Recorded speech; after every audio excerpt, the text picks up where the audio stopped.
Hello students, welcome to my class. My name is Lata Rawat और हम पढ़ रहे हैं मेंटल एबिलिटी। सो हमारा जो टॉपिक चल रहा है वो है अरिथमेटिकल रीजनिंग। इसमें हमने बात की थी कुछ टॉपिक्स के बारे में, like profit and loss, ratios, proportions, interest. इन सबको हमने कंप्लीट किया था और हमने अपना प्रैक्टिस सेट स्टार्ट कर दिया था। लाइक क्वेश्चंस हमने करने स्टार्ट कर दिए थे। उन्हीं क्वेश्चन की सीरीज को हम इस लेक्चर में कंटिन्यू करने वाले हैं। सो आज का फर्स्ट जो क्वेश्चन है इस लेक्चर का वो यहाँ पर देखिए, how many days are there in X weeks and X days. ठीक है, यहाँ पे बोला है हाउ मेनी डेज, कितने दिन होंगे एक्स वीक्स और एक्स डेज में, कितने हमारे डेज होंगे। आपने देखा होगा कन्वर्जन हमने देखा है कि मीटर सेंटीमीटर को मीटर में कन्वर्ट करो, मीटर को सेंटीमीटर में। सेम वही है, वीक को हमें वीक और डेज, इनको पूरे को किस में कन्वर्ट करना है, डेज में। अब देखिए कैसे करेंगे। अब हमें पता है 1 वीक में कितने डेज होते हैं, 7 डेज होते हैं। तो 1 वीक में 7 डेज होते हैं, तो एक्स वीक्स में कितने डेज होंगे, एक्स वीक्स में कितने डेज होंगे, एक्स इंटू 7 डेज। ऐसा ही होगा, यूनिटरी मेथड है। अगर एक हफ्ते में 7 दिन है तो एक्स हफ्ते में कितने दिन होंगे, 7x। आप इसको डायरेक्ट बोल सकते हो 7x डेज। क्लियर है। तो अब यहां पर मुझे बोला गया है X week and X days, that is X week और एक्स डेज में कितने डेज होते हैं, मतलब मुझे डेज में कन्वर्ट करना है। ये तो ऑलरेडी डेज में कन्वर्ट है, इस एक्स वीक को डेज में कन्वर्ट करना है, मैंने कर दिया। एक्स वीक को यहाँ पर डेज में कन्वर्ट किया, ये रहा 7x डेज। पुट कर दूं यहाँ पर, ये हो जाएगा 7x डेज प्लस ये ऑलरेडी डेज में तो इसको करने की जरूरत है नहीं, तो ये हो जाएगा 7x प्लस x डेज। अब आप ऑप्शन में देखिए किस तरीके से आंसर आपको दिया गया है, 7x। अच्छा, ये 7x प्लस x कितना हो जाएगा, 8x। ठीक है, तो 8x डेज, ये आपका फाइनल आंसर जो आपको ऑप्शन में दिख रहा होगा। ऑप्शन नंबर सी जो है वो हमारा करेक्ट है। तो ये कन्वर्जन वाला क्वेश्चन है हमारा। ओके, चलिए नेक्स्ट देखिए। In an examination, a student score 4 marks for every correct answer and loses 1 marks for every wrong answer. ठीक है, क्या बोला गया है कि एक एग्जाम हुआ, उसमें क्या करते हैं, अगर कोई स्टूडेंट 4 मार्क्स क्या करता है, हर एक करेक्ट आंसर में उसको 4 मार्क्स मिलते हैं। मतलब वो 2 करेक्ट करेगा तो 8 मार्क्स मिलेंगे, 3 करेगा तो 12 मिलेंगे। ठीक है, और अगर वो गलत करता है तो 1 मार्क्स क्या हो जाता है, उसका कम हो जाता है। मतलब नेगेटिव मार्किंग 1 है और मार्क्स मिलेंगे एक क्वेश्चन के 4। ओके, आगे if attempt all 75 question, total question कितने हैं 75, तो अगर वो सारे अटेम्प्ट कर रहा है, ठीक है, तो 125 मार्क्स उसके आ रहे हैं। तो the number of question he attempt correctly, तो हमसे पूछा कि कितने क्वेश्चन उसने करेक्ट अटेम्प्ट किए होंगे। चलिए मान लेते हैं लेट x क्वेश्चंस ही अटेम्प्ट करेक्टली। मान लेते हैं कि उसने x क्वेश्चन तो सही किए हुए हैं। अगर x क्वेश्चन उसने करेक्ट क्वेश्चन उसके अगर x है तो इनकरेक्ट क्वेश्चन कितने होंगे, और उसने टोटल कितने क्वेश्चन अटेम्प्ट किए थे 75। अगर 75 में से x अगर करेक्ट है तो इनकरेक्ट कितने होंगे 75 माइनस x। सही है, बिल्कुल। अच्छा, अब जब करेक्ट है तो कितने मार्क्स मिल रहे हैं उसको, 4 मार्क्स। तो अगर करेक्ट है तो 4 मार्क्स, अगर x मार्क्स करेक्ट है तो कितने कितने हो जाएंगे 4x। मार्क्स कितने अटेम्प्ट होंगे, जो करेक्शन के जो मार्क्स मिल रहे हैं, करेक्ट मार्क्स जो कितने मिल जाएंगे 4x। मान लो उसने x करेक्ट किए हैं, एक क्वेश्चन के उसको 4 मार्क्स मिल रहे हैं, सही एक सही करने के 4 मार्क्स मिल रहे हैं, तो उसने x सही किए हैं तो कितने हो जाएंगे 4x। और इनकरेक्ट के जो मार्क्स हैं वो कितने मिल जाएंगे, 1 लूज कर रहा है, वो क्या कर देंगे हम, लूज में क्या कर देंगे, नेगेटिव साइन लगा देते हैं, -1। और कितने हैं इनकरेक्ट 75 माइनस x। सही है, x करेक्ट किए उसके 4 मार्क्स मिले, तो अगर x किए तो 4 हो जाएगा मल्टीप्लाई, और अगर इतने इनकरेक्ट है और कितने मार्क्स हो रहे हैं 1, तो इतने उसके कम हो जाएंगे। अब उसने स्कोर किया है 125, कितना स्कोर किया है 125। तो अगर मैं यहां पर इन्हें ऐड कर दूं 4x प्लस -1, फिर यहां पर आ जाएगा 75 माइनस x यही होगा।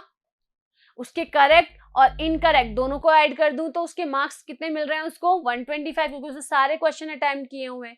चलिए तो ये इसको आप सॉल्व करेंगे तो 4x, ये ओपन करेंगे ब्रैकेट तो प्लस माइनस माइनस, और यहाँ अंदर बचेगा 75 माइनस एक्स इक्वल्स टू 125। इसे भी ओपन करेंगे तो 4x plus 75 plus x equals to 125। ये हो जाएगा 5x इक्वल्स टू 125 माइनस 75, ये प्लस का उधर चला गया, 5 में से 5 गए 0, 7, 8, 9, 10, 11, 12, 50, तो 5x इक्वल्स टू 50 और x की वैल्यू कितनी आ गई 5, 10। ठीक है, अब बोला क्या गया है, the number of question he correct, question वो बताने हैं हमें जो करेक्ट किए हैं उसने, तो करेक्ट वाले कितने थे 4x थे, सॉरी 4x नहीं x ही थे, तो उसने कितने करेक्ट किए हैं ओनली 10। कितने करेक्ट किए हैं, यही तो थे, यही तो हमने बोला था कि x क्वेश्चन उसने करेक्ट अटेम्प्ट किए, मतलब सही किए हैं, तो सही कितने किए हैं उसने 10 किए। क्लियर है, तो हमारा ये आंसर आ जाएगा x इक्वल्स टू 10। ठीक है, अब आप ऑप्शन में देखिए क्या आ रहा है आंसर यहाँ पे, लेकिन यहाँ पे ऑप्शन नंबर 10 है, 10 आ ही नहीं रहा है। चलिए अब देखो यहाँ पे क्या प्रॉब्लम हो रहा है, यहाँ पे हमें बोला है नंबर ऑफ क्वेश्चंस, कि नंबर ऑफ क्वेश्चन उसने कितने अटेम्प्ट किए होंगे, वो तो हमने x माना हुआ है, सो वो तो हमारा 10 आ रहा है, लेकिन उन्हें ऑप्शन में क्या दिया हुआ है कि उसमें मार्क्स कितने हैं, तो इसमें से ऑप्शन नंबर बी आपका करेक्ट होगा। इन्होंने क्या किया है, करेक्ट मार्क्स के इन्होंने वैल्यू यहाँ पर दी गई है, दैट मीन्स 4x। जब आप इसको 4 से मल्टीप्लाई करोगे आपका आंसर आ जाएगा 40, दैट मीन्स ये ऑप्शन तो यहाँ गलत है, क्योंकि करेक्ट अगर क्वेश्चन पूछा गया है तो वो हो जाएगा 10, कि 10 करेक्ट आंसर किए हैं और मार्क्स क्या मिलेंगे उसके 40, 4x। Okay, so option B यहाँ पे करेक्ट होगा। चलिए आगे देखिए next question, the difference between two number is 6 and the average of the square is 234। दो नंबर है, उनका डिफरेंस दिया गया है, पहले तो लिख लेते हैं, late x and y are two numbers। ठीक है, x और y दो नंबर है, उनका डिफरेंस दिया है, तो मैं मान लेती हूँ x बड़ा है तो x माइनस वाई, आप जो भी मानना चाहो, कि वो 6 है। ये फर्स्ट इक्वेशन दी गई है। दूसरा क्या दिया गया है, and the average of the squares, squares का एवरेज, तो x का स्क्वायर y का स्क्वायर, एवरेज कैसे निकालते हैं, दोनों का सम करके, नंबर ऑफ जो ऑब्जर्वेशन कितनी है 2, और उनका जो एवरेज का स्क्वायर दिया वो दिया है 234। देख लो आप ध्यान से, एवरेज निकालना हमने सीखा था, मीन और एवरेज हमने पढ़ा था एक टॉपिक, क्या होता है एवरेज, जो ऑब्जर्वेशन है उनका सम, और नीचे डिनोमिनेटर में नंबर ऑफ ऑब्जर्वेशन, तो ऑब्जर्वेशन 2 है तो नीचे 2। ठीक है, क्लियर है यहाँ तक। What is the average of the two numbers, अब एवरेज किसका पूछा गया है, x और y, मतलब हमसे ये पूछा गया है। ठीक है, तो उसके लिए x और y का पता होना जरूरी है। आप देखो यहाँ पे दो इक्वेशंस मुझे पता है, ऊपर और नीचे। ठीक है, सबसे पहले तो इसको सॉल्व करते हैं, तो ये हो जाएगा x square plus Y square equals to 234 के 2 से, ये 2 यहाँ डिवाइड में इधर मल्टीप्लाई हो जाएगा, तो ये आ जाएगा 4 2 जा 8, 3 2 जा 6 और 2 2 जा 4, 468।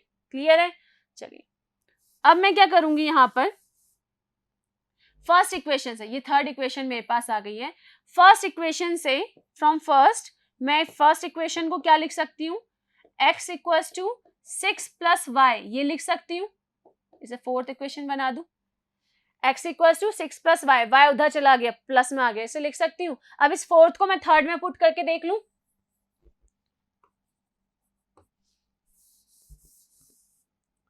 पुट फोर्थ एंड थर्ड, तो यहां पर x square plus Y square, x की जगह मैं क्या रखूंगी 6 प्लस वाई और उसका स्क्वायर।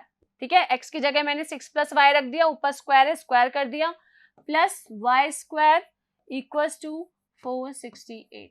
सॉल्व कीजिए, इसको स्क्वायर करेंगे तो इसकी आइडेंटिटी होती है a प्लस बी का होल स्क्वायर, तो क्या होता है a स्क्वायर, दैट इज 6 का स्क्वायर प्लस y का square plus 2 6 12y plus Y square equals to 468। ठीक है, वाई स्क्वायर यहाँ पर ये हो जाएगा equation 2y square plus 12y, और यहाँ पर जब आप इसको माइनस करोगे 468 में से 36, तो यहाँ पर आपका आंसर आ जाएगा -432 इक्वल्स टू 0। 468 को इधर लेकर आई माइनस में, उसमें से 36 माइनस किया तो आगे मेरे पास -432 इक्वेशन बन गई। अच्छा, ये 12y है यहाँ पर, अच्छा इसमें से 2 रिमूव कर दूं, डिवाइड कर दूं 2 से, तो यहाँ पे क्या बच जाएगा वाई स्क्वायर, यहाँ बचेगा 6y और यहाँ बचेगा 2 2 ज़ा 4, 2 1 ज़ा 2, 2 6 ज़ा 12 इक्वल्स टू 0। 2 से डिवाइड कर दिया मैंने और छोटा कर दिया, ठीक है। 216 इसके फैक्टर्स करूं, 216 के फैक्टर करेंगे, 2 1 ज़ा 2, 2 8 ज़ा 16, 2 5 ज़ा 10, 2 4 ज़ा 8, 2 2 ज़ा 4, 2 7 ज़ा 14, 3 9 ज़ा 3 ज़ा और 3 1 ज़ा।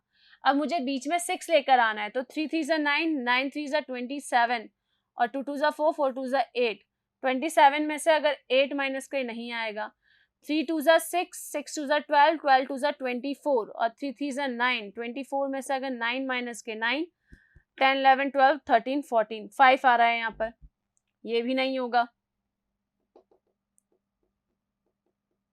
किस तरीके से किया जा सकता है, और यहाँ पर 2 2 ज़ा 4, 4 3 ज़ा 12, 12 ये आ गया,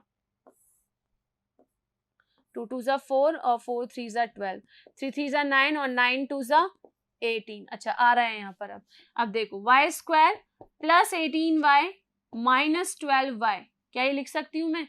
इसको मल्टीप्लाई करोगे तो 216 ही आएगा, ठीक है। ये क्वाड्रेटिक इक्वेशन सॉल्व करने का मेथड है एक, ठीक है।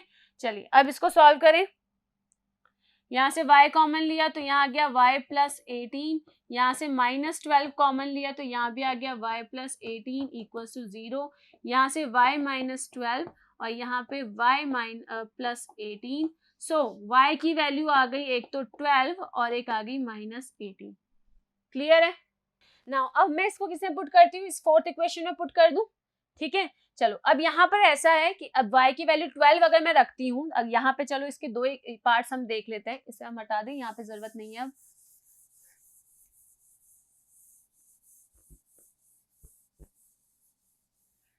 क्या बोला है, x equal to 6 plus y, तो x इक्वल टू 6 प्लस अगर 12 रखती हूँ मैं, y की वैल्यू अभी मैं क्या रख रही हूँ 12 रख रही हूँ, तो यहाँ पर x की वैल्यू क्या आ जा रही है 12 प्लस 6 18, और y की वैल्यू अगर मैं माइनस 18 रखूंगी तो x की वैल्यू यहाँ पर क्या आ जाएगी 6 minus 18 that is minus 12। That means अगर y की वैल्यू प्लस 12 तो x की वैल्यू प्लस 18, y की वैल्यू माइनस 18 तो x की वैल्यू माइनस 12। अब मुझे निकालना है, क्या निकालना है, what is the average of the two numbers, दोनों नंबर्स का एवरेज निकालना है। चलिए निकालें, दोनों तरीके से निकालेंगे, जब दोनों की वैल्यू नेगेटिव होंगी या दोनों की वैल्यू या फिर पॉजिटिव होंगी। तो पहला मैं निकालती हूँ पॉजिटिव में, तो 12 प्लस 18 यही होता है एवरेज, दोनों ऑब्जर्वेशन का सम और नीचे अपॉन में नंबर ऑफ ऑब्जर्वेशन। इसको आप सॉल्व करोगे 8 9 10, ये हो जाएगा 30/2, दैट इज आ जाएगा आपका आंसर 15। करेक्ट है। अब आगे देखिए, या फिर इसको माइनस 12 माइनस 18 अपॉन 2, एवरेज निकल रहा है, दोनों नेगेटिव नंबर रख दिया अगर मैंने, तो यहाँ पर भी आपका आ जाएगा माइनस 30/2, दैट इज माइनस 15। आप देखो इसमें से ऑप्शन में से कौन सा आंसर यहाँ पर आ रहा है, 15 आ रहा है। दैट मीन्स आपका जो यहाँ पर ऑप्शन नंबर सी है वो आपका करेक्ट होगा। ओके, तो इस तरीके से आपको इसे सॉल्व करना है। चलिए आगे बढ़े, नेक्स्ट क्वेश्चन देखिए, how many numbers from 1 to 100 are there which are completely divisible by 4 and also has 4 as digit. क्या बोला है कि ऐसे कितने नंबर हैं जो 1 से लेके 100 के बीच में जो कंप्लीटली डिविजिबल है 4 से, एक तो 4 से डिविजिबल भी हो वो, and also has 4 as a digit, और उसके अंदर 4 नंबर, मतलब जो 4 जब वो नंबर हो तो उसके अंदर एक डिजिट 4 की भी होनी चाहिए, ठीक है। चलिए सबसे पहले तो मैं बात करूंगी 1 से लेके 100 के बीच में कौन कौन से नंबर्स आएंगे। सबसे पहले तो 4 से डिविजिबल वाले अगर हमें देखने तो हम क्या करेंगे, 100 को डिवाइड करते हैं 4 से, ठीक है। कितने टाइम्स कट रहा है ये, 4 2 ज़ा 8 और 4 5 ज़ा 20, मतलब 25 नंबर ऐसे हैं जो 4 से डिविजिबल होंगे 1 से लेकर 100 तक, ठीक है। तो 1 से लेकर 100 तक 25 नंबर्स ऐसे हैं। अब वो 25 नंबर्स कौन कौन से हो सकते हैं, 4 8 4 3 ज़ा 12 4 4 ज़ा 16, यहाँ पर 20 24 28, देन उसके अलावा 28 के बाद 32 36 एंड 4 10 ज़ा 40, फिर आ जाएगा 44 48 52। अच्छा इसके बाद जो भी नंबर होंगे उसमें 4 आएगा किसी में, 52 के बाद यहाँ पर 56, 56 के बाद 57, 58, 59, 60, फिर 64, देन 68, फिर देन 72, फिर देन 76 एंड देन 80. ठीक है, देन 84, 86, सॉरी 88. ठीक है, 88 के बाद 92, 96 एंड देन 100. ये नंबर है, 25 नंबर्स हैं जिसमें अब इसमें 4, ये वो नंबर है जो 4 से जो 1 से लेके 100 के बीच में और 4 के मल्टीपल है, मतलब 4 से डिविजिबल है. नाउ अब हमें वो नंबर चूज करने हैं, साथ ही साथ कि वो क्या हो, उनमें 4 डिजिट भी हो. देखो पहला एक तो ये 2, 3, 4, 5, 6, 7, तो 7 और है किसी में और कोई नंबर जो है जो जिसमें 4 क्या हो, डिजिट हो, यही है. और कितने हैं टोटल, ये 7 है. दैट मीन्स हमारा ए ऑप्शन यहाँ पे क्या होगा, करेक्ट होगा. ये वो नंबर है जिसमें 4 एक तो डिजिट की फॉर्म में है और साथ ही साथ वो 4 से नंबर जो नंबर है वो 4 से क्या है, डिविजिबल है. ओके, देखते हैं नेक्स्ट क्वेश्चन. यहाँ पर क्या लिखा है, in a group of cows and hens the number of legs was 14 more than the twice of the number of heads the number of cow was. अब यहाँ बोला है कि मान लीजिए ग्रुप है, एक फील्ड, एक मैदान है जहाँ पे हैंस भी हैं और काउ भी है. ठीक है, और यहाँ पर उनके लेग्स और उनके हेड्स के बारे में रिलेशन यहाँ पे हमें दिया गया है इंफॉर्मेशन. ठीक है, तो लेट मान लेते हैं कि लेट यहाँ पर नंबर ऑफ काउस कितनी है, x, और हैन कितनी है, y. इसे मैं मान के चलती हूँ क्योंकि मुझे फाइंड क्या करना है लास्ट में, द नंबर ऑफ काउ, मतलब मुझे x की वैल्यू यहाँ पे फाइंड करनी है. अब मुझे ये भी पता है कि यहाँ पर जो लेग्स होंगे, अगर यहाँ पर जो लेग्स हैं एक काउ के लेग्स जो होंगे वो कितने होते हैं, 4, और हैन के कितने होते हैं, 2. यही होता है, काउ के 4 होते हैं और हैन के 2. अगर x काउ है, ठीक है, और हेड तो एक एक ही होगा, ऑफ कोर्स अगर x काउ है तो x ही हेड होंगे. तो यहाँ पर अगर मैं क्या करूं, क्या रिलेशन दिया है कि द नंबर ऑफ लेग्स कितने होंगे. अच्छा, लेग्स मान लो x काउ x है तो उसके 4x लेग होंगे और इसके कितने होंगे, 2y. Number of hands y है तो उसके लेग्स कितने होंगे, 2y हो गए. तो यहाँ पे बोला है जो नंबर ऑफ लेग्स हैं वो क्या है कि twice of number of heads को जितने भी हेड होंगे, दोनों के हेड कितने होंगे, x प्लस वाई होंगे, जितनी मुर्गियां और जितने काऊ है, और उसका ट्वाइस में भी 14 ज्यादा है. ये इक्वेशन दी गई है. क्या दी है, ध्यान से देखना. हमने x काऊ और y हैन माना है. मान लेते हैं कि x कितनी है, ये नंबर ऑफ काउज है और ये नंबर ऑफ हैंड्स हैं. तो अब यहाँ पर काउ के पाँव कितने होते हैं, लेग्स कितने होते हैं, 4x, और हैंड के लेग्स कितने होते हैं, 2 होते हैं तो 2y. तो अगर y हैंड है तो 2y. ठीक है, हेड तो एक एक ही रहेगा तो वो तो 1 ही रहेगा. अब यहाँ पे रिलेशन क्या दिया है कि टोटल जो लेग्स है, टोटल लेग्स मतलब काउस के लेग्स एंड हैंड्स के लेग्स, हमने मान रखा है x और y है जितने भी होंगे, वो क्या है कि नंबर ऑफ हेड्स के ट्वाइस के क्या है, 14 ज्यादा है उनसे भी. तो ये रिलेशन हमने यहाँ पे बैठा दिया. अब इसको सॉल्व कीजिए आप. 4x plus 2y equals to 2x plus 2y plus 14. ये 2y से 2y कैंसिल, इक्वल के अगल बगल साइड है, ये 2x यहाँ आ जाएगा तो 4x में से माइनस होके 2x बचेगा और यहाँ बचेगा लास्ट में 14 और x की वैल्यू आ जाएगी यहाँ पर 7. और हमें क्या फाइंड करना था, नंबर ऑफ काउस, जो कि हमारा x आ ही रहा है, नंबर ऑफ काउस क्या x, दैट इज हमारा सी ऑप्शन क्या होगा यहाँ पे, करेक्ट होगा. ओके, बहुत ही सिंपल क्वेश्चन था ये. आगे, the mean of 4 number ABCD is 100. Mean मतलब वही एवरेज. ठीक है, मीन और एवरेज एक होता है. क्या बोला कि 4 नंबर है हमारे पास A, B, C और D. इनका मीन निकालू तो ऑफकोर्स डिवाइड बाय 4, क्योंकि 4 नंबर्स हैं यहाँ पर, तो कितना आ रहा है, 100 आ रहा है. ठीक है, इफ C is 70, C की वैल्यू दी गई है तो A plus B plus D plus 70, और यहाँ पे 4 को मैं इधर लेके गई तो ये 400. ठीक है, then the mean of the remaining number is, तो बाकी नंबर्स का मीन क्या होगा. तो यहाँ पे पहले मैं सॉल्व कर लेती हूँ. A plus B plus D कितना हो जाएगा, 70 यहाँ प्लस हो रहा है, यहाँ माइनस हो जाएगा तो 330 बचेगा. क्लियर है. अच्छा, एक काम करते हैं, इनका मीन निकालना है. तो मीन अगर A B और D का मीन निकालूंगी तो क्या होता है, A plus B plus D upon 3 करूंगी तभी तो मीन निकलेगा. तो यहाँ पे डिवाइड बाय 3 कर दूं सभी को, इसको डिवाइड बाय 3 कर दूंगी तो ये भी डिवाइड बाय 3 हो जाएगा, और जब आप इसको सॉल्व करोगे तो ये हो जाएगा 110। तो इन तीनों का जो बाकी नंबर्स है उनका मीन क्या निकलेगा, नंबर ऑफ ऑब्जर्वेशन चेंज हुई है क्योंकि अब 3 ऑब्जर्वेशन है और तीनों का यहाँ पे दे रखा है, दैट इज 110, जो कि है हमारा ऑप्शन नंबर सी यहाँ पे क्या होगा, करेक्ट होगा। ओके, चलिए नेक्स्ट क्वेश्चन देखिए, if the radius of a circle is increase by 50%, एक सर्कल है, मान लेते हैं उसका रेडियस क्या है r, लेट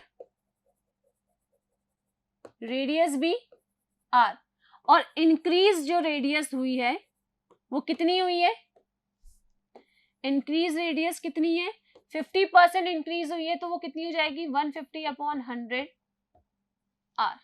ठीक है, तो जो इंक्रीज रेडियस है वो ये होती है, इंक्रीज रेडियस हमने पढ़ा था, ओरिजिनल रेडियस क्या हो जाता है 50% ऑफ r, क्या हो जाता है r में ऐड हो जाएगा। देखो इसको मैंने कैसे डायरेक्ट ये लिखा है ये भी समझ लो, तो इंक्रीज कितनी हुई है 50%, तो पहले तो थी सही, और इंक्रीज कितनी हुई है 50%, 50% किसकी, पुरानी वाली रेडियस की। आप यहाँ पे r कॉमन लोगे तो ये हो जाएगा 150/100, एलसीएम लोगे तो यहाँ जाएगा 100 + 50/100, और यहाँ बगल में r है ही सही, और ये सॉल्व होगा तो 150/100/r आ गया ये वैल्यू, ये इस तरीके से मैं लेकर आई हूँ। ठीक है, चलिए अब आगे देखिए, इसको मैं डायरेक्ट यहाँ पे लिख रही हूँ, जब भी आपको इंक्रीज या डिक्रीज लिखना हो ना तो आप क्या करोगे 100 में वो चीज प्लस कर दो, 50% इंक्रीज हुई है तो 100 में 50 प्लस किया तो 150, नीचे आप 100 लिख दीजिए और ये r, क्लियर है। तो ये इंक्रीज रेडियस हमारी आ गई, क्लियर।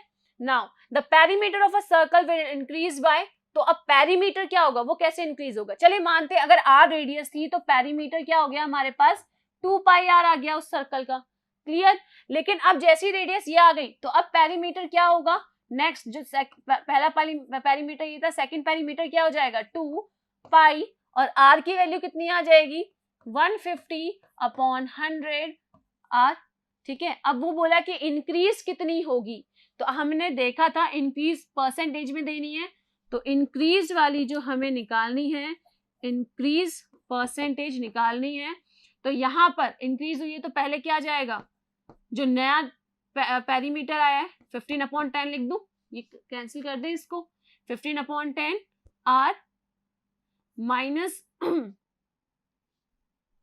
माइनस यहाँ पर 2πr, और अपॉन में क्या आता है ओरिजिनल पुराना वाला क्या था 2πr, इसी तरीके से हमने इंक्रीज निकाली थी, यही था आंसर। चलिए अब इसको सॉल्व करें, यहाँ से 2πr कॉमन आ रहा है तो 2πr को आप बाहर निकाल दो, यहाँ बचेगा कितना बचेगा, ये होगा 5/2, सॉल्व करोगे तो 3/2, और यहाँ पे -1 बचेगा, नीचे 2πr रह जाएगा, 2πr से 2πr कैंसिल, इसको आप सॉल्व करोगे 3 - 2 दैट इज 1/2, और इसे अब हमें किससे मल्टीप्लाई करना है, फॉर्मूले में 100 से ही मल्टीप्लाई होता है, जैसे आप 100 से मल्टीप्लाई करोगे तो ये हो जाएगा 50, दैट मीन्स परसेंटेज भी कितना इंक्रीज हो जाएगा 50%, सो पेरीमीटर भी 50% इंक्रीज हो जाएगा। ठीक है, जैसी रेडियस को आपने 50% इंक्रीज किया उसका पेरीमीटर भी 50% इंक्रीज हो जाएगा। आप आराम से यहाँ देख सकते हो इंक्रीज परसेंट कैसे निकाला जाता है, जो नया आया है, जो पुराना है, और जो पुराना है अपॉन में पुराना ही वाला आता है, ओरिजिनल जो होता है, आप नॉर्मल को कैलकुलेट करोगे आपका आ जाएगा 50%। ओके, चलिए नेक्स्ट क्वेश्चन देखते हैं यहाँ पर। आपका लेक्चर ये यहीं पे एंड होता है, लेकिन ये क्वेश्चन की सीरीज हम नेक्स्ट लेक्चर में कंटिन्यू करेंगे। मिलते हैं नेक्स्ट क्लास में, थैंक यू।